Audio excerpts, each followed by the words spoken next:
Saya tidak peduli siapapun Anda. Anda pernah bermaksiat, Anda pernah berbuat salah. Kita manusia yang tidak luput dari dosa. Tapi saya ingin berikan tawaran dari Al-Quranul Karim. Quran surah keempat An-Nisa ayat 100, posisi paling kiri sebelah bawah. Pernah ada orang berbuat maksiat yang tak terlukiskan. Ada seorang yang pernah bunuh orang. Bunuhnya bukan 1, 2, 100 orang. Tak terlukiskan bilangannya. Kriminalitas tidak perlu diukur karena Anda akan lelah menghitungnya. Ketika Allah berkenan memberikan hidayah kepadanya, Masya Allah.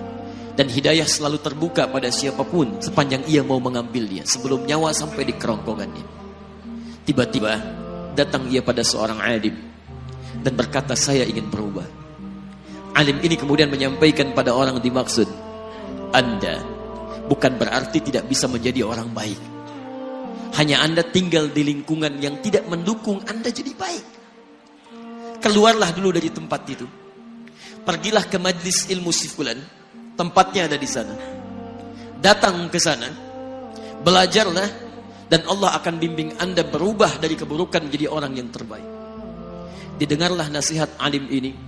Berangkatlah orang dimaksud, menempuh perjalanannya. Tiba-tiba Masya Allah, belum sampai ke tujuan, di pertengahan jalan, konon disebutkan lebih sejengkal, tiba-tiba maut datang menjemputnya. Thumma yudrikul maut. Apa yang terjadi? Langkahnya dihitung sebagai ibadah.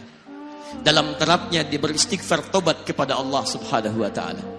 Taubatnya menghadirkan cinta Allah subhanahu wa ta'ala. Quran surah kedua ayat 222 di ujung ayatnya.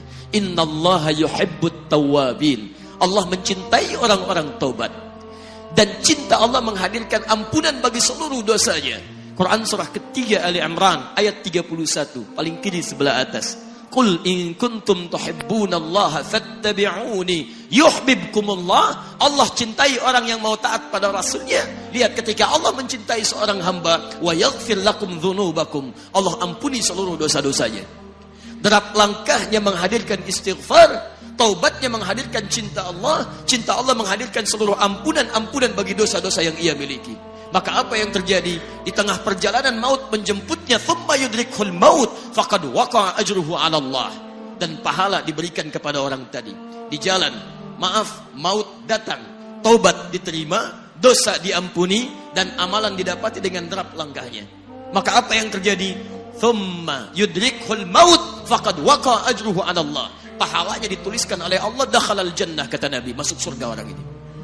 Anda bisa bayangkan, pernah bunuh orang 100 orang, mabuk tak terlukiskan, kriminalitas tak perlu dihitung. Ketika dia mau bertobat, datang ke majlis ilmu, Masya Allah, meninggal di tengah jalan, kata Nabi, dakhalal jannah. Bertobat diampuni dosanya, derap langkahnya ada pahalanya, dakhalal jannah. Turun ayat untuk melukiskan tawaran yang sama kepada kita. Wa may yuhajir fi sabilillahi yajid fil ardi muraghaman katsiran was'a. Siapapun yang mau berubah kembali pada ketentuan jalan Allah, kalau dia masih punya batas-batas kehidupan, kami akan berikan kelapangan di sisa hidupnya dan kelimpahan-limpahan kenikmatan selama dia hidup. Wa may yakhruj min baitihi muhajiran ila Allahi wa rasulih. Namun bila ada di antara mereka baru ingin berhijrah, ingin berubah jadi lebih baik dalam pandangan Allah dan Rasulnya, tiba-tiba thumma yudrikul maut, baru keluar dari tempat dia tinggal, belum sampai ke tempat dia belajar, datang maut menjemputnya. Faqad waqa'a ajruhu 'ala Allah. Kami terima semua amalnya, kami ampuni dosa-dosanya, dan kami tuliskan namanya di dalam surga.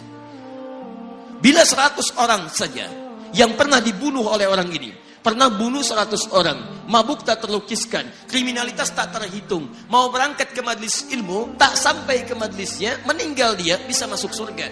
Masa Anda yang tidak pernah bunuh orang? Ada yang pernah bunuh orang di sini? Boleh angkat tangan? Ada polisi di sini, langsung saya sampaikan insyaallah.